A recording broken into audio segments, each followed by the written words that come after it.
Perú. El caso real de la casa Matsushita, una familia que fue consumida por la locura.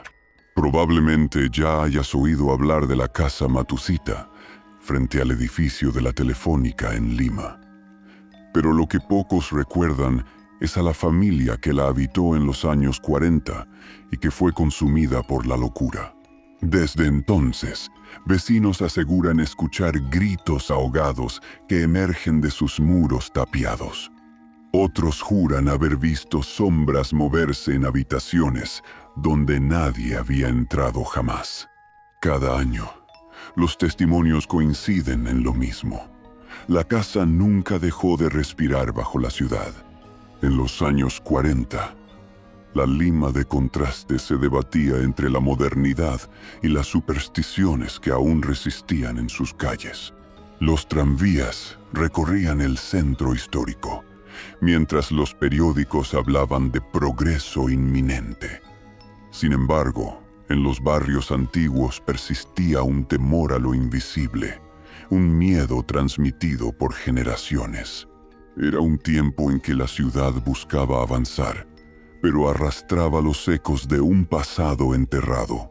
La guerra había dejado cicatrices económicas y un aire de desconfianza. Algunos hablaban de maldiciones familiares, otros de casas marcadas donde la razón no podía entrar. En esas viejas crónicas, en susurros de cafés y notas marginales de la prensa, surgía un nombre que pronto quedaría grabado en la memoria colectiva: la casa Matsushita. Su ubicación, frente al icónico edificio de la Telefónica, la hacía visible y temida a la vez. Los transeúntes afirmaban que al pasar frente a sus muros, sentían un frío que no era natural, como si el aire allí pesara más que en otros lados. Algunos evitaban mirarla directamente, temiendo que sus ventanales pudieran devolver una mirada. La casa Matsushita se levanta en pleno corazón de Lima, una construcción de 2 pisos con balcones de madera que parecen mirar de forma desafiante a la calle. Los archivos municipales la describen como una estructura sólida, sin fallas en su diseño original. Sin embargo, desde su origen, existieron rumores de movimientos extraños entre sus habitaciones. Testimonios aislados hablan de obreros que renunciaron sin dar razones durante la remodelación. El segundo piso fue señalado como un espacio donde la temperatura descendía sin explicación, incluso en las noches de verano más calurosas. Frente a la casa, el futuro avanzaba con tranvías y comercios, pero la fachada gris permanecía como una mancha inmóvil, como si estuviera detenida en un tiempo que solo ella recordaba. Las crónicas de la época registran que incluso los policías evitaban mirar hacia sus balcones oscuros. Los muros, aunque sólidos, estaban cubiertos de manchas de humedad que parecían rostros deformes. Los vendedores ambulantes preferían instalarse lejos, afirmando que allí las ventas siempre fracasaban. Y cada vez que alguien preguntaba por ella, los vecinos contestaban con frases evasivas y breves. Los testimonios hablaban de olores repentinos, como azufre o carne podrida, que surgían del patio. A veces los transeúntes creían escuchar conversaciones, aunque adentro no había ocupantes. Una señora relató que sus perros se negaban a cruzar frente a la fachada y ladraban sin parar. La prensa popular de los años 30 registró comentarios breves sobre extrañas ocurrencias, pequeños artículos que hablaban de ruidos metálicos y golpes nocturnos sin razón aparente. Nadie quiso investigar demasiado, temiendo dar prestigio a lo que se consideraba una simple superstición.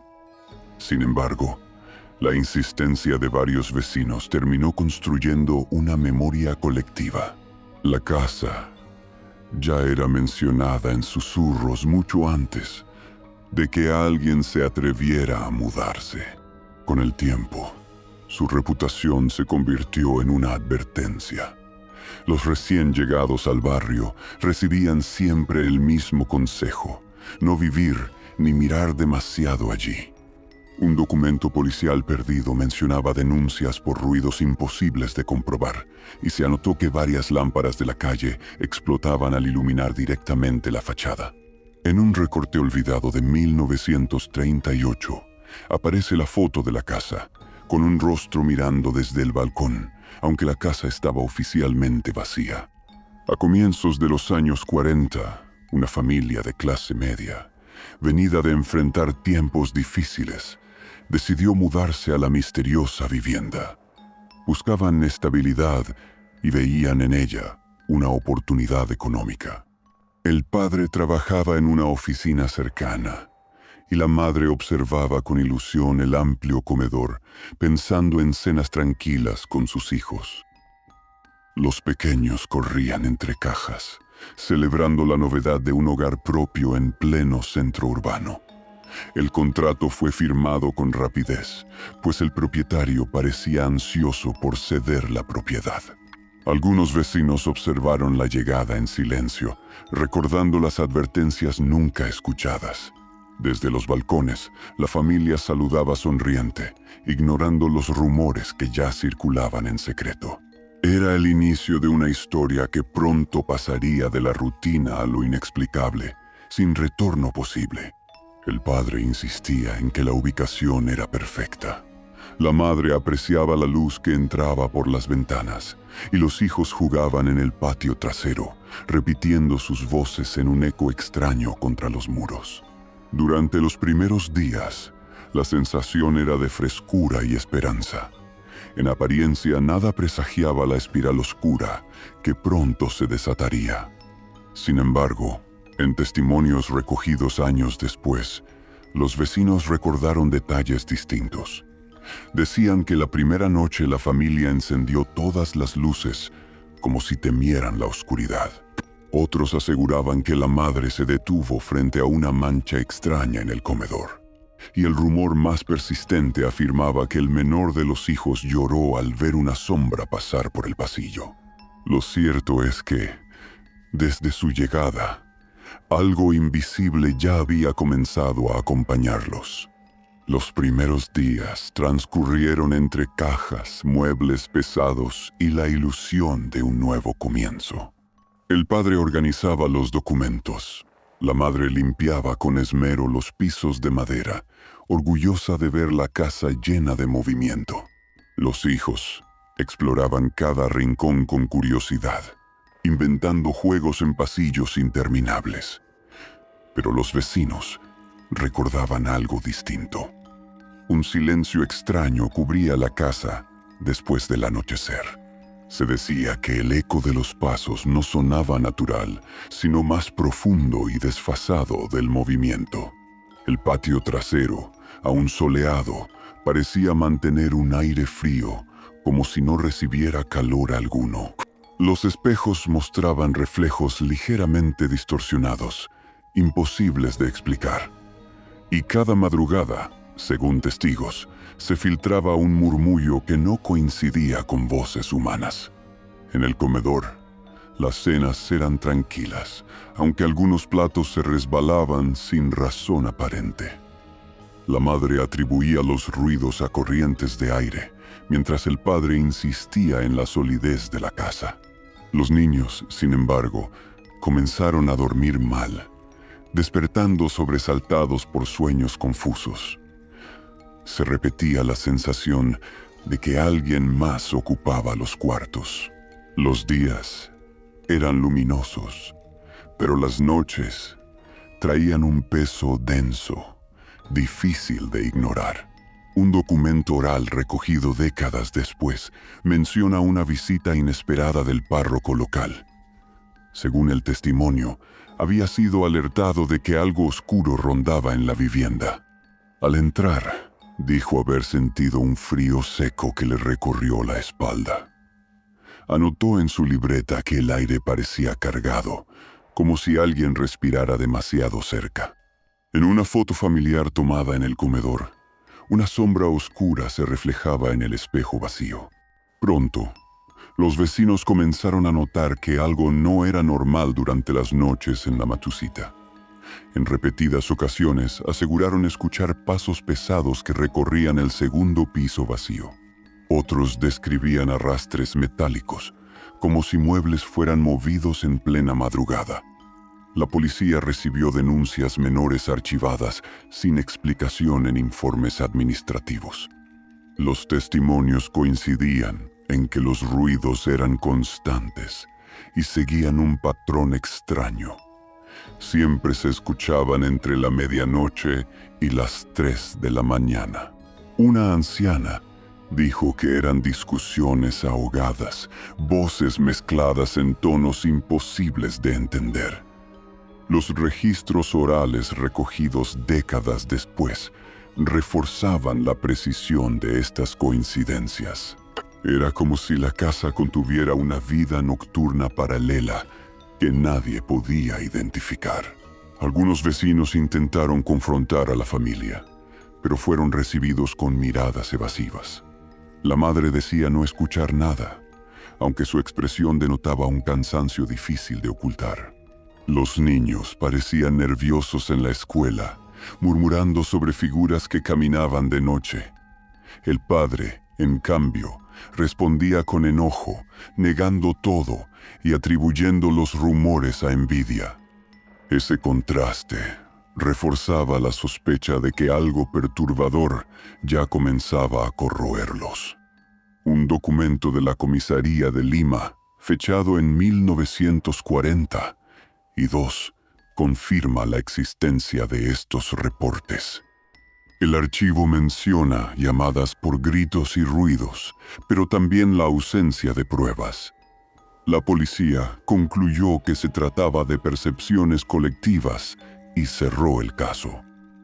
Sin embargo, en el margen del informe, un agente anotó a mano: "No es imaginación, yo también lo oí". Era el inicio de una cadena de testimonios oficiales que serían sistemáticamente silenciados. Los primeros incidentes domésticos comenzaron con objetos que caían sin causa visible. Un vaso se deslizó lentamente por la mesa hasta estrellarse en el suelo. En otra ocasión, un cuchillo resbaló de la repisa y quedó clavado a centímetros del hijo. El padre intentaba mantener la calma, pero una lámpara del comedor se rompió sola en medio de una cena, dejando vidrio sobre los platos. Los niños empezaron a sufrir cortes leves en las manos. Los registros posteriores mencionan que los accidentes coincidían siempre con la caída de la noche. La familia comenzó a sentirse vigilada por la propia casa, como si sus movimientos fueran seguidos. Los armarios se abrían solos de madrugada, dejando ropa esparcida por los pasillos en silencio. Las ventanas se cerraban de golpe con violencia, incluso en noches sin viento. El padre empezó a anotar cada incidente en un cuaderno, intentando darle lógica al patrón extraño. Esas notas nunca fueron recuperadas, aunque testigos mencionaron su existencia. Un rumor recogido años después habla de una visita inesperada de un técnico de la telefónica.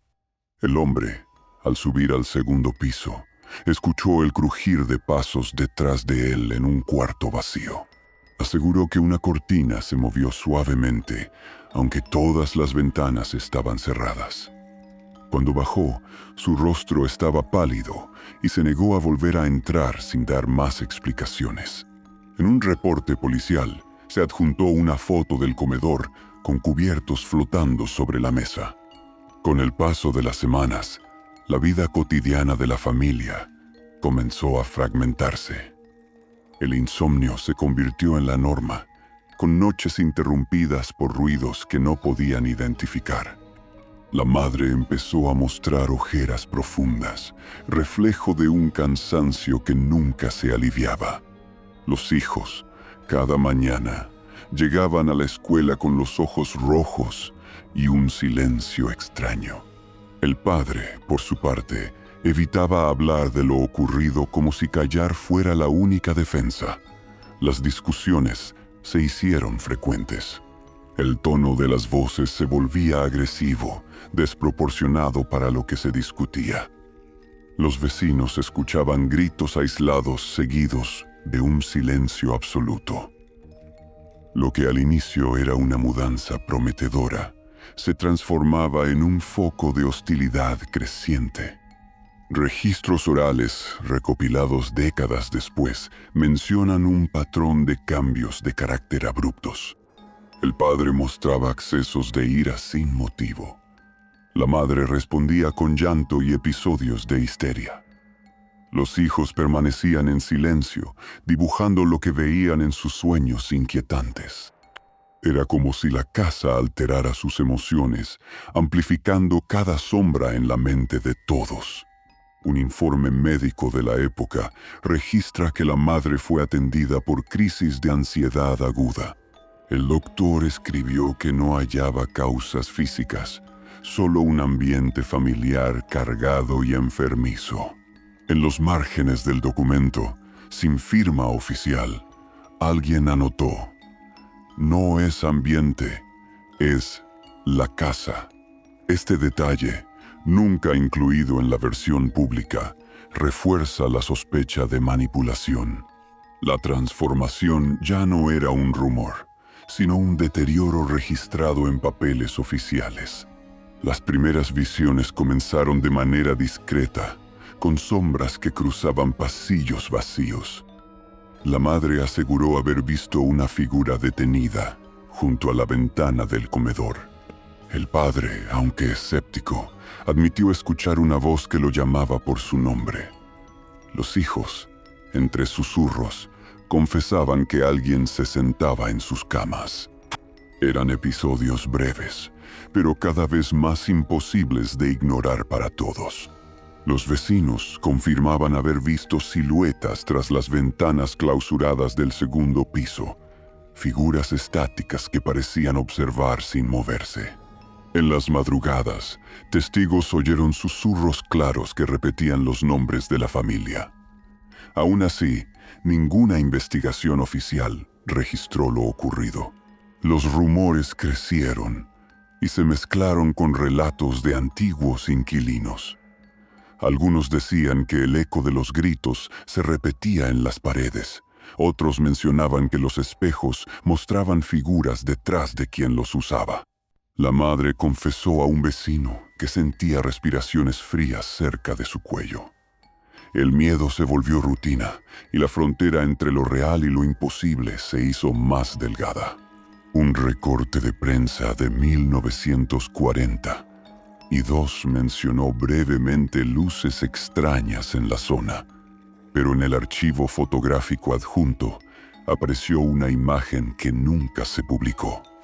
Mostraba la fachada de la casa en penumbras con una sombra observando tras el ventanal. El negativo reveló algo inquietante. El rostro parecía el del propio padre de la familia. La foto mostraba dos ojos brillando en la ventana, aunque el piso superior estaba vacío. El padre comenzó a mostrar señales evidentes de paranoia. Se aisló del resto de la familia, recorriendo la casa con un cuaderno en mano, anotando sonidos y movimientos nocturnos. Empezó a bloquear ventanas con tablas, convencido de que alguien observaba. En su trabajo, los colegas notaron cambios drásticos, pérdida de concentración y una mirada extraviada. Un supervisor mencionó que el hombre murmuraba sobre sombras que bajaban por la escalera. Los informes de oficina registran ausencias frecuentes sin motivos claros. El deterioro mental parecía avanzar a la misma velocidad que el silencio en la casa. Dentro del hogar, sus actitudes eran cada vez más impredecibles y peligrosas. Se encerraba por horas en el segundo piso, pese a que todos evitaban esa parte de la vivienda. Su esposa relató que hablaba solo, respondiendo a voces que nadie más escuchaba. Era evidente que la paranoia lo estaba consumiendo. Un informe médico posterior hallado entre archivos incompletos describe un cuadro de psicosis. El documento indica que sufría delirios de persecución, y miedo intenso a presencias invisibles. En el margen, alguien anotó: el paciente no está solo en esta enfermedad. Ese comentario sugiere que otros en la casa también mostraban signos de un colapso compartido. La madre comenzó a sufrir episodios de histeria, gritando que no estaba sola en el comedor. Aseguraba que, al servir la mesa, sombras oscuras rodeaban las sillas como figuras expectantes. Los cubiertos vibraban levemente sin que nadie los tocara, provocando un miedo insoportable. Su respiración se aceleraba y su cuerpo se paralizaba. Los vecinos contaron que muchas veces la oyeron gritar, y los hijos mencionaban que su madre se negaba a entrar al comedor después de la puesta del sol. El padre, ya consumido por la paranoia, la acusaba de exagerar y perder el juicio. El ambiente se volvió insoportable. Algunos rumores sostienen que ella buscó ayuda para bendecir la vivienda. Se dijo que colocó recipientes con agua bendita en las esquinas, pero pronto se evaporaban. Otros testimonios apuntan a que encendía velas, aunque se apagaban solas en cuestión de minutos. Cada acción desesperada parecía reforzar aún más la presencia que atormentaba a la familia. Un informe médico de la época consignó episodios de histeria sin explicación clara.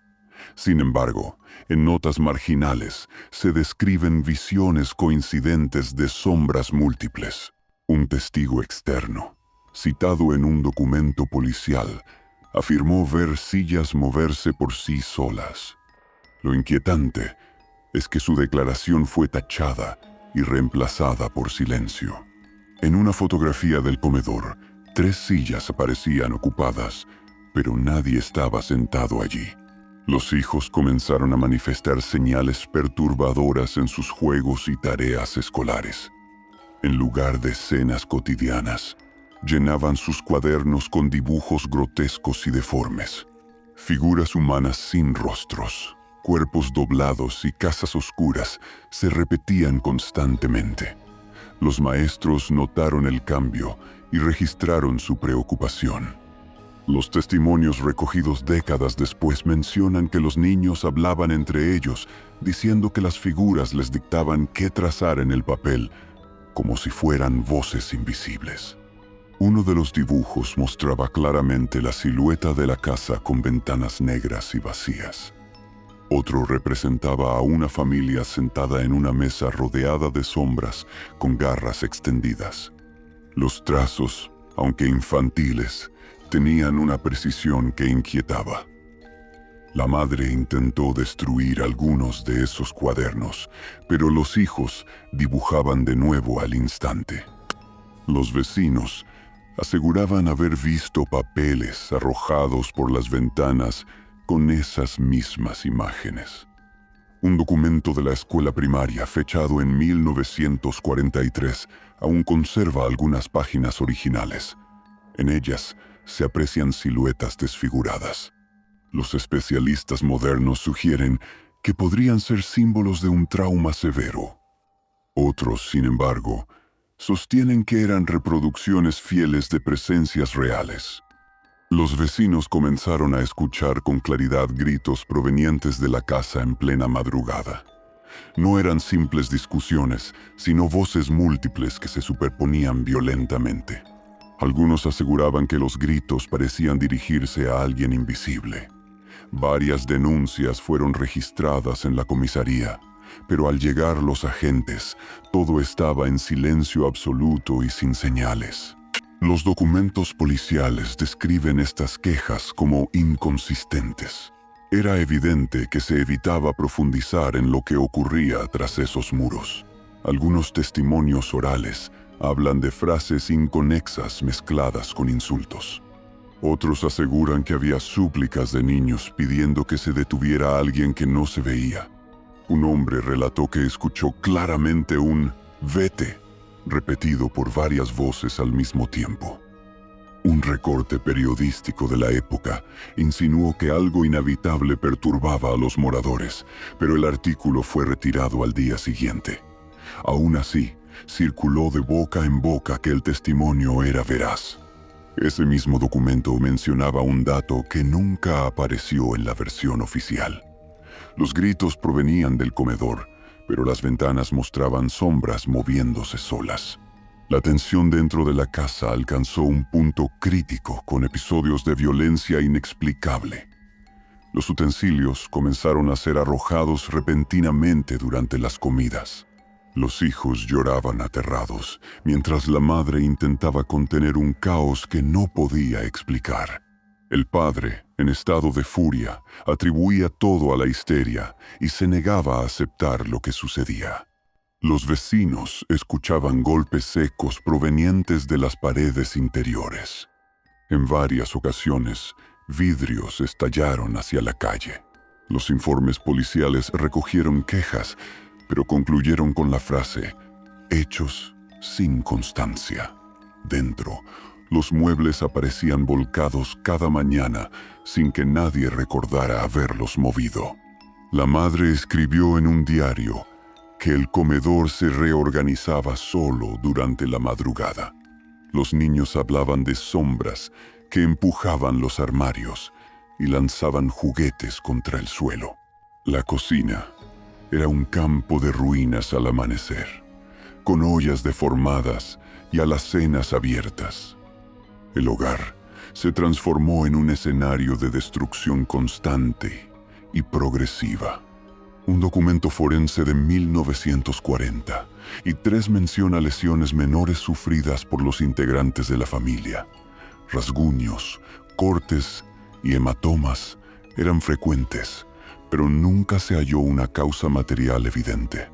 El informe fue archivado bajo la categoría de accidentes domésticos recurrentes.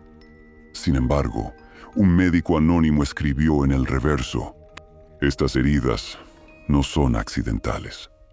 Ese comentario nunca llegó a publicarse y quedó enterrado entre páginas olvidadas. Durante una cena de invierno, el padre se levantó bruscamente y lanzó el plato contra la pared. Los niños gritaron aterrados mientras la madre intentaba calmarlo.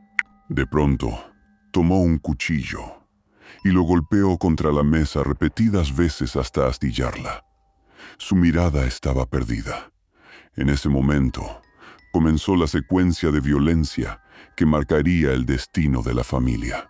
Los vecinos relataron haber escuchado un estallido de gritos y golpes imposibles de ignorar. Algunos aseguraron que las lámparas de la calle parpadearon al mismo tiempo durante minutos. Otros afirmaron haber sentido vibraciones en el suelo. Las ventanas del segundo piso se iluminaron con una luz intermitente sin explicación técnica. La escena dentro de la casa era el colapso absoluto de la cordura. La madre intentó proteger a los hijos, pero fue golpeada con una violencia desmedida. Los niños corrían por los pasillos, perseguidos por el padre con un cuchillo en la mano. Los testimonios posteriores hablan de golpes secos, caídas y súplicas ahogadas en llanto. Cada rincón de la casa se convirtió en escenario de una persecución cargada de horror. Un informe policial reconstruyó la escena con manchas de sangre en el comedor y el pasillo. Las crónicas mencionan cuerpos tendidos en posiciones de defensa con expresiones de terror. El expediente oficial describió un ataque impulsivo, pero omitió varios detalles esenciales. En una fotografía archivada, puede verse al padre detenido con los ojos completamente en blanco. En la misma imagen, detrás de él, aparece una silueta oscura apoyada en la pared vacía. A la mañana siguiente, los vecinos decidieron entrar, tras no ver movimiento en toda la noche. La puerta principal estaba entreabierta y un silencio sofocante cubría cada rincón. Al ingresar, encontraron los cuerpos tendidos en el suelo, algunos aún con gestos de defensa. Las paredes estaban marcadas con arañazos y manchas secas que revelaban la magnitud del horror. La escena parecía el resultado de una lucha desigual contra algo que no se podía nombrar. Los testigos describieron expresiones faciales congeladas en un terror absoluto. Los ojos de la madre permanecían abiertos, fijos en un punto vacío del comedor oscuro. Los niños estaban dispersos en diferentes habitaciones, como si hubieran intentado escapar. El padre yacía colapsado en el pasillo, rodeado de restos de muebles destrozados y vidrios. Ninguno presentaba signos de haber recibido ayuda externa o de la intervención de intrusos. El caos en la vivienda no respondía a un patrón lógico de violencia doméstica. Los objetos estaban dispuestos de forma extraña, con sillas apiladas en ángulos imposibles. Algunos espejos permanecían intactos, mientras otros habían sido pulverizados. Un reloj de pared seguía marcando la hora exacta en que, según los vecinos, todo se desató. Un testigo anotó que el aire allí no era respirable, olía a hierro viejo. Otro aseguró que al salir de la casa sintió que las voces de la familia seguían discutiendo. La policía cerró el acceso rápidamente, pero varios vecinos afirmaron ver sombras tras las ventanas. Desde ese día, la Matusita dejó de ser solo un rumor para convertirse en una leyenda oscura. El informe policial describió la escena como un caso de locura colectiva sin intervención externa. Los agentes aseguraron que no había puertas forzadas ni signos de intrusos. Sin embargo, varios detalles inquietantes fueron omitidos de manera deliberada. Un oficial declaró en privado que escuchó voces susurrando mientras realizaba las diligencias. Otro mencionó que vio un vaso desplazarse lentamente frente a todos sin contacto humano. Estas observaciones quedaron fuera de la versión final. La contradicción entre lo presenciado y lo redactado alimentó rumores de encubrimiento. Las manos de la madre estaban extendidas hacia arriba, como si intentara apartar una presencia. El padre conservaba los ojos abiertos con una expresión congelada de sorpresa. Las fotos forenses muestran heridas superficiales imposibles de explicar con un solo atacante. El expediente concluyó con la frase: ausencia de intervención externa, caso cerrado por demencia. No obstante, un documento interno señalaba: se recomienda no divulgar ciertos hallazgos. Ese mismo archivo desapareció semanas después. Lo único que sobrevivió fueron copias borrosas de las fotografías policiales de la escena. En una de ellas, detrás del cuerpo del padre, aparece una sombra inclinada hacia su oído. Los periódicos de Lima no tardaron en cubrir la tragedia, pero las versiones eran contradictorias. Algunos titulares hablaban de suicidio colectivo, mientras otros mencionaban posesión. En pocas horas, las redacciones cambiaban las palabras para suavizar los detalles. El caso aparecía en primera plana un día para desaparecer sin explicación al siguiente. El patrón sugería una presión externa para controlar lo que se publicaba. Un periodista anónimo escribió en su columna que las fotos policiales mostraban algo más, pero esa edición fue retirada rápidamente de circulación. Otro medio relató que los vecinos escucharon discusiones con voces que no eran de la familia. Sin embargo, al día siguiente, el artículo fue reemplazado por una nota sobre comercio textil. El silencio impuesto por la prensa aumentó la sospecha de que algo estaba siendo ocultado. Los archivos de hemeroteca revelan tachaduras y páginas faltantes en varias ediciones de 1943. Las copias microfilmadas presentan huecos sospechosos donde deberían figurar notas completas. Algunos investigadores modernos sostienen que se trató de censura del gobierno. Otros creen que fueron las propias empresas quienes ocultaron la información para evitar el pánico. Lo cierto es que la verdad nunca apareció íntegra en la prensa escrita de la época. Pese al control, los rumores se propagaban más rápido que las ediciones censuradas. En cafés y mercados, Los limeños hablaban de sombras, gritos y luces. El caso se transformó en un mito urbano a la misma velocidad que era borrado de la prensa oficial. La casa Matusita dejó de ser una noticia para convertirse en un secreto compartido. Tras la tragedia, el segundo piso de la casa fue clausurado de forma definitiva por las autoridades. Las ventanas fueron tapiadas con maderas cruzadas, sellando lo que se consideraba inhabitable. Los vecinos aseguraban que incluso así se filtraban luces intermitentes durante la madrugada. Nadie quiso volver a subir por las escaleras, consideradas un acceso directo a la locura. La clausura convirtió al segundo nivel en un espacio prohibido, temido y vigilado por todos. Los informes oficiales declararon que la clausura respondía a daños estructurales. Sin embargo, el acta técnica no mostraba grietas, solo anotaciones vagas y poco convincentes. Algunos obreros contratados para reforzar la fachada renunciaron tras escuchar voces internas. Uno de ellos escribió en su cuaderno que el aire en el segundo piso era demasiado denso. Ese testimonio nunca fue entregado formalmente y quedó como un rumor oral entre colegas. Las crónicas posteriores mencionan que varias familias intentaron ocupar el primer piso. Ninguna logró permanecer más de unos días. Aseguraban que del nivel superior provenían pasos pesados, arrastres y murmullos constantes.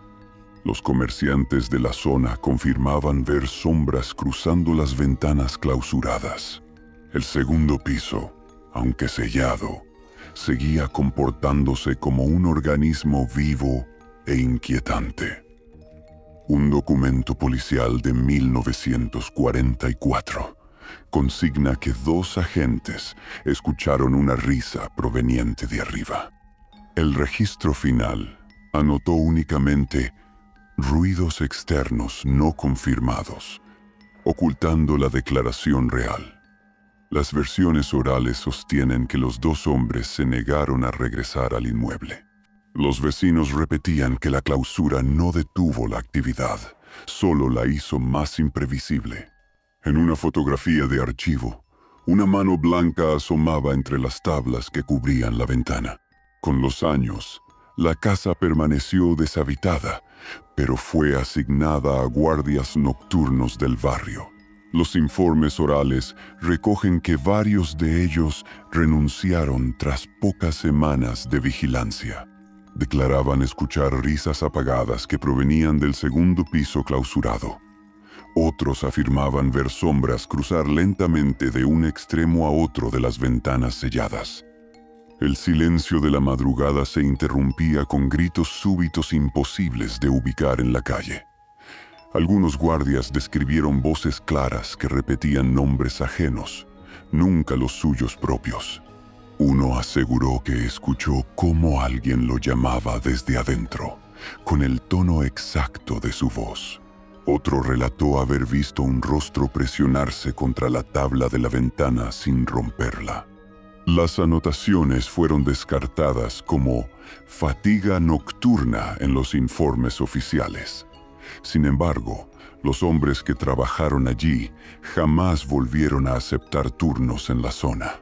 Los archivos municipales mencionan al menos 6 renuncias consecutivas entre 1945 y 1947.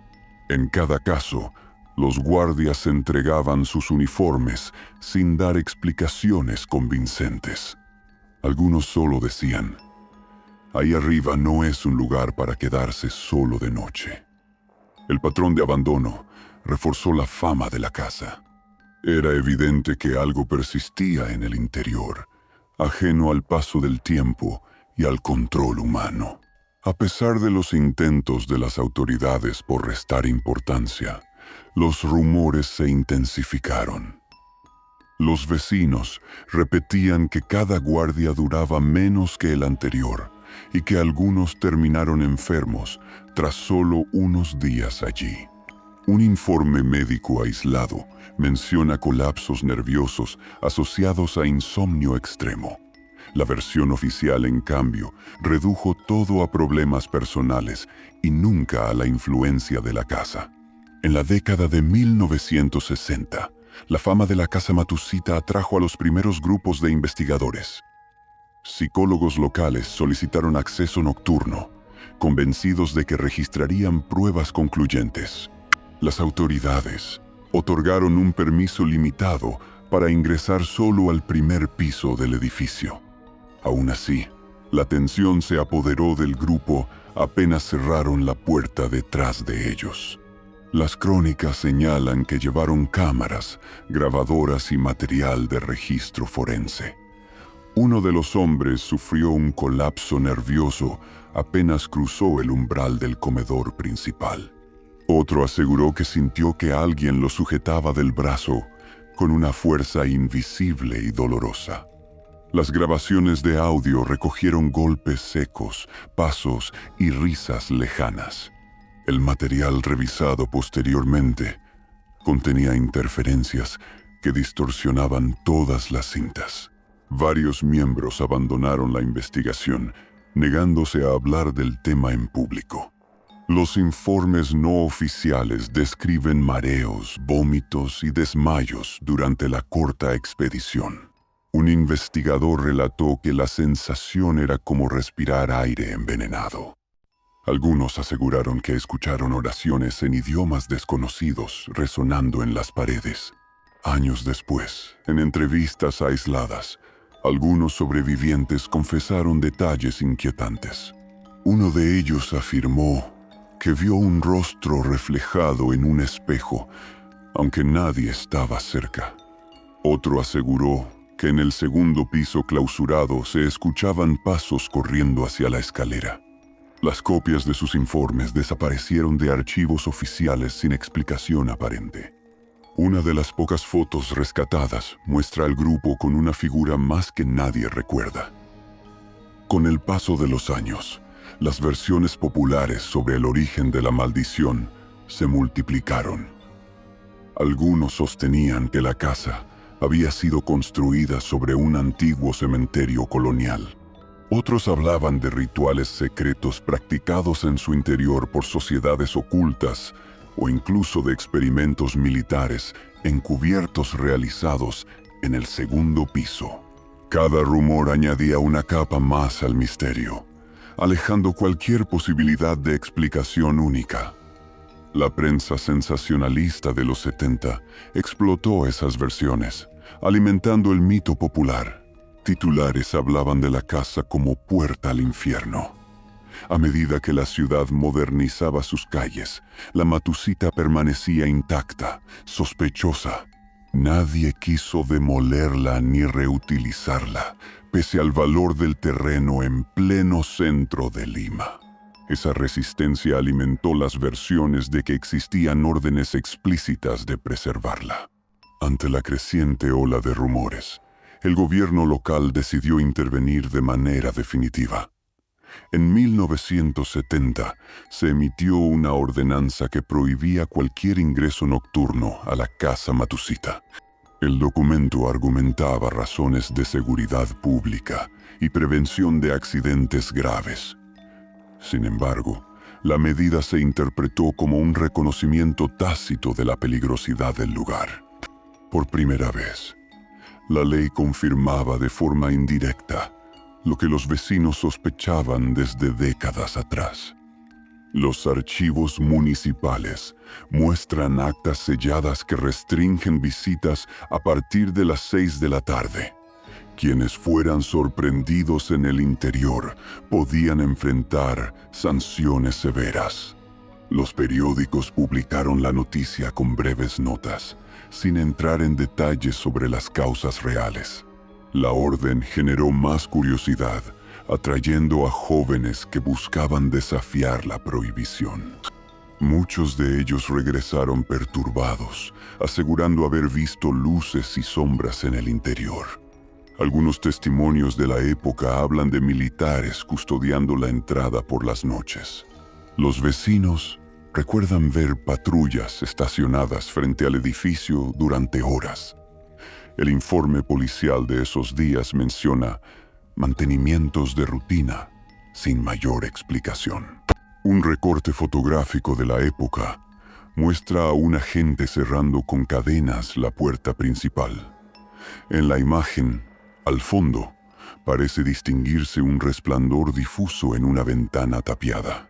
El negativo fue analizado años después, confirmando que no había reflejos externos posibles. El archivo oficial catalogó la foto como dañada, eliminando su circulación pública.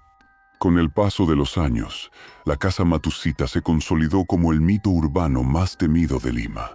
Su fachada envejecida permanecía intacta mientras los edificios modernos crecían a su alrededor. Los transeúntes la señalaban en voz baja, evitando mirar demasiado tiempo hacia las ventanas. Los comerciantes contaban historias a los turistas, reforzando la idea de un lugar prohibido. A pesar de la modernización, nadie se atrevió a remodelar ni a habitar la construcción vacía. Las autoridades mantuvieron la prohibición y los rumores crecían cada vez que alguien la desafiaba. Algunos jóvenes entraron de madrugada, pero salieron pálidos, rehusándose a dar declaraciones. Los archivos policiales registran ingresos no autorizados, pero todo fue cerrado sin mayores detalles. La opacidad oficial fortalecía la certeza de que algo debía permanecer oculto en su interior. La casa comenzó a aparecer en libros, crónicas y programas radiales como un símbolo de lo inexplicable. Se la describía como la vivienda donde la locura se repite o la puerta de Lima hacia lo oscuro. Los cronistas recogían relatos de guardias, vecinos y estudiantes que juraban haber visto figuras. Nadie lograba probar nada, pero las coincidencias hacían imposible ignorar las semejanzas. Cada generación recibía el mito como herencia inevitable, cargada de advertencias y temor. Mientras tanto, la estructura resistía los temblores, las lluvias y el abandono sin derrumbarse. Era como si los muros hubieran sido hechos para perpetuar el recuerdo de la tragedia. La ciudad cambiaba a su alrededor, pero la casa seguía allí, inmóvil, como un testigo eterno. El caso oficial quedó archivado como una tragedia doméstica causada por locura colectiva. Sin embargo, los vacíos en los informes y las pruebas ocultas cuestionan esa versión final. Los vecinos mantienen vivo el recuerdo de voces, sombras y risas que persisten cada noche. Generaciones enteras crecieron con la advertencia de no mirar demasiado hacia las ventanas. La Casa Matucita continúa de pie, cargando un silencio que parece más vivo que la ciudad misma. Algunos investigadores sugieren que la familia fue víctima de un ritual de silencio forzado. Otros creen que la casa se alimenta de quienes ingresan, perpetuando la tragedia inicial. Los dibujos de los hijos, los gritos de madrugada y las sombras coinciden con ese patrón. Nada prueba de forma concluyente que el mal fuera humano, ni que terminara en los años 40. Cada testimonio sugiere que algo quedó atrapado entre los muros, esperando repetirse. Los registros censurados refuerzan la idea de que hubo una manipulación deliberada del caso. La prensa eliminó fotografías, los archivos policiales desaparecieron y los informes médicos callaron. El encubrimiento parece confirmar que se trataba de algo más que una simple tragedia familiar. Lo que quedó oculto es quizá lo que alimenta la permanencia del mito a lo largo de los años. La historia oficial nunca respondió por qué la casa sigue resistiendo al abandono y al tiempo. Hoy, la Casa Matucita sigue allí, en el corazón de Lima, frente a quienes prefieren no mirarla. Su fachada es testigo de una memoria colectiva, construida con miedo, silencio y sospecha. La pregunta persiste: La familia murió devorada por la locura o por algo que aún respira dentro. Nadie puede responder porque todo intento de acercarse termina con pruebas desaparecidas. En la última foto tomada del lugar, una silueta infantil sonríe desde el balcón clausurado. ¿Te atreverías a entrar en la casa Matusita sabiendo lo que ocurrió allí? Deja tu like, suscríbete al canal y cuéntanos en los comentarios desde qué país nos estás escuchando esta noche.